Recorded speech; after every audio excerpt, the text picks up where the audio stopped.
texto que vocês vão receber, Quem Somos, vai mostrar que nos anos 60 nós tínhamos 3 grandes vertentes na esquerda brasileira. O Partido Comunista, fundado em 22, de longa tradição de luta e de resistência. A Ação Popular, chamada AP, que vinha justamente organizar a esquerda católica no nosso país. E a política operária, uma terceira vertente, bebia na fonte do marxismo e tudo, mas tinha uma interpretação diferente da realidade brasileira e, portanto, propunha caminhos diferentes daqueles sugeridos pelo Partido Comunista Brasileiro e pela Ação Popular. Essas 3 grandes vertentes vão passar por muitas divisões e muitos fracionamentos ao longo de 2, 3 décadas. O fato é que a Ação Popular Socialista, a APS de hoje, ela remonta a esse histórico. Ela vai ser filha direta de uma organização revolucionária chamada Movimento Comunista Revolucionário, que surgiu em 85, já numa conjuntura de crescimento das lutas sociais, criação do PT, criação da CUT. Esse movimento comunista revolucionário vai virar a força socialista, que muitos daqui, ou alguns daqui, tenho certeza que se lembram, porque foi uma força muito importante dentro do PT. Essa FS vai formar em 2004 a Ação Popular Socialista. Um conjunto de siglas, eu não quero turbar a memória de vocês com tantas letrinhas, não se trata disso, mas só para mostrar que nós não somos um agrupamento que surge de uma vontade, não somos um raio num céu azul, né? A gente, um acontecimento ao acaso, a gente é fruto direto de um conjunto de lutas e experiências ao longo das últimas décadas, que tem, então, que traços distintivos em relação aos outros grupos. Então, eu quero ser muito objetivo nesse aspecto. O primeiro é que a nossa força política foi pioneira ao afirmar que a Revolução Brasileira ou será obra de milhões ou não será, que é um processo complexo, desigual e combinado, que a gente vive num país muito diferente, muito específico, com diferenças regionais, com diferenças de classe, com diferenças de histórias, e que a Revolução Brasileira, para ser obra de milhões, vai necessitar, portanto, da organização de instrumentos de massa, de um partido, de uma central sindical, de movimentos que possam construir aquilo que a gente chama de contra-hegemonia, um movimento de ideias que se contraponha diretamente às ideias dominantes, que são sempre as ideias da classe dominante, né? Da burguesia, dos grandes capitalistas, através dos meios de... Então, essa visão de Revolução Brasileira foi sintetizada num conceito chamado Programa Democrático Popular. Também os que aqui são um pouquinho mais antigos vão se lembrar disso, foi uma polêmica dentro do PT, dentro do PSOL, onde a gente leva junto, digamos, essa concepção e vai tentando atualizá-la, construir um caminho mais adequado. A segunda grande contribuição da APS ao longo desses anos e até hoje é trabalhar com a lógica de que a nossa luta ela se bifurca em 2 dimensões, na dimensão social e na dimensão institucional. Que não há uma contradição entre esses 2 níveis, eles devem atuar de forma combinada, um influenciando o outro, e ambos buscando aumentar o nível de organização e de consciência da classe trabalhadora. O Edmilson falou ainda há pouco sobre o exemplo lá de Igarapé-Miri, a festa de São Sebastião que ele teve ontem, como o povo é religioso. Então, voltando àquele postulado do Karl Marx, né? O que diferencia o comunista não é que ele é melhor do que o trabalhador, é que ele tem mais consciência.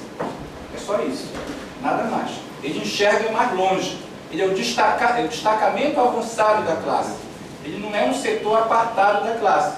Então, traduzindo, eu acho, para a nossa realidade, é que nós não podemos pensar na Revolução Brasileira, na transformação social brasileira, sem mergulhar na cultura do nosso povo, que é uma cultura muito específica, que tem uma história muito específica, e que nos colocar como um grupo de privilegiados, digamos assim, só nos afasta e nos impede de exercer o papel de liderança, que é o papel dos comunistas, dos revolucionários. De liderança, e não de proprietários da classe, de quem dá ordem e a classe obedece. Que, aliás, não adianta dar ordem que a classe não vai simplesmente obedecer. Então, esse aspecto de combinar a luta institucional no parlamento, nos executivos, por exemplo, e outras instituições que não são propriamente estatais, mas são importantes, com a luta direta nos sindicatos, nos movimentos, é uma contribuição da PS. É um traço característico. Não é por acaso que a nossa força política teve a experiência aqui de Belém, de 8 anos. Edmilson também, ainda há pouco, deu o exemplo do cidadão que, emocionado, relatou para ele que ele não tinha sido derrotado, muito pelo contrário, alguma coisa com a trincheira da dignidade e tal. Isso tem a ver com a nossa campanha do ano passado, mas tem a ver com o que nós fizemos nos verões passados, né? Nós temos 16 anos da vitória do Edmilson, de nós todos aqui em 96. E isso permanece vivo porque calou profundamente, porque mergulhou na alma do povo aqui. E se fizemos isso, é porque a gente buscou entender a cultura, a história, os interesses, as limitações do povo. E caminhar junto com ele. Fabricar os dias junto com ele. E não à frente dele, pura e simplesmente porque, repetindo, o povo não vai acompanhar os nossos gritos, os nossos berros. Não é assim que as coisas funcionam. Muito bem. Já com esses dois fundamentos, a APS, antes FS, antes MCR, antes várias outras organizações, buscou construir referências de massa, construir mandatos, construir partidos. Fomos pioneiros na fundação do PT, em 1980. Não fomos sozinhos. O PT, naquela época, surgiu fruto de do encontro de 3 afluentes, um rio formado por 3 grandes afluentes. Um primeiro, a esquerda católica novamente presente aqui, as comunidades eclesiais de base, Teologia da Libertação. Nós todos, eu inclusive, fui fruto disso, direto disso. As organizações de esquerda que sobreviveram à ditadura militar, que não foram muito perseguidas, sofreram muito, perderam muito, mas que se mantiveram lutando e se reconstruíram ao longo dos anos 70 e 80. Então, a segunda vertente do PT efetivamente foi a esquerda revolucionária, e dentro dessa esquerda revolucionária, as organizações que vieram depois constituir o movimento comunista revolucionário, MCR, FS e hoje a PS. E a terceira vertente, o sindicalismo combativo, que tem do Lula a expressão maior. Essas 3 vertentes constituíram o PT.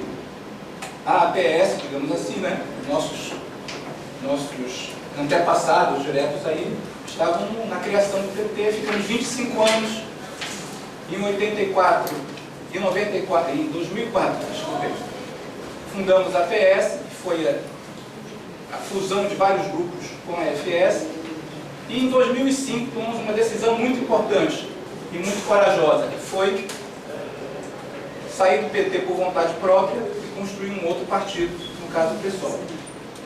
Então, essa decisão tomada ali, que eu tenho consciência que muitos não conseguiram entender naquele momento, ficou uma coisa confusa, que tinha a ver com a avaliação dos limites e das possibilidades de luta política dentro do PT. Ao juízo nosso, estavam esgotadas a realização de tarefas que são fundamentais para a Revolução Brasileira por dentro do PT. O que não significa, e não significou, que o PT deixaria de existir. Pelo contrário, né? Ele foi se transformando no que ele é hoje. Então, essas são as questões mais gerais. A APS hoje, como lembrou o conteúdo do Arnaldo ainda há pouco, é uma força política importante dentro do PSOL. Eu diria uma força política decisiva. E eu diria mais ainda, sem falsa modéstia, os destinos do PSOL estão atrelados aos destinos da Ação Popular Socialista.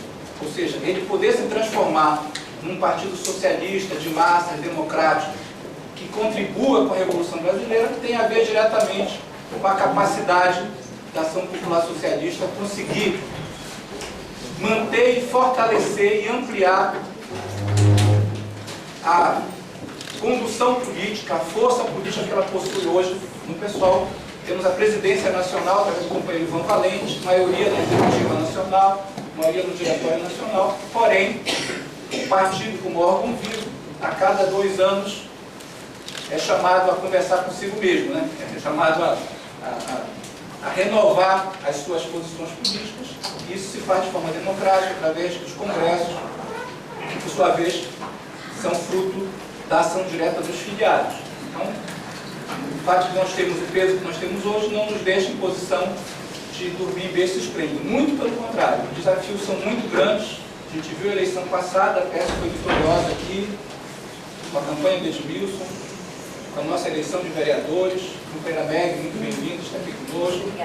Aproveito para dizer que a companheira Marinô está numa missão do Diretório Nacional, fazendo reuniões no estado do Rio Grande do Norte, atraindo uma série de pessoas que vão entrar no PSOL agora e vão fortalecer o nosso partido naquela região Nordeste.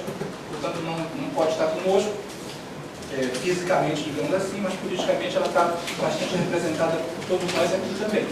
Então, a nossa vitória eleitoral, a multiplicação da nossa bancada, de nenhum vereador, agora temos 4, foi fruto direto da ação do partido, mas foi fruto direto da tática eleitoral implementada, conduzida, construída, às vezes a ferro e fogo, pela Ação Popular Socialista.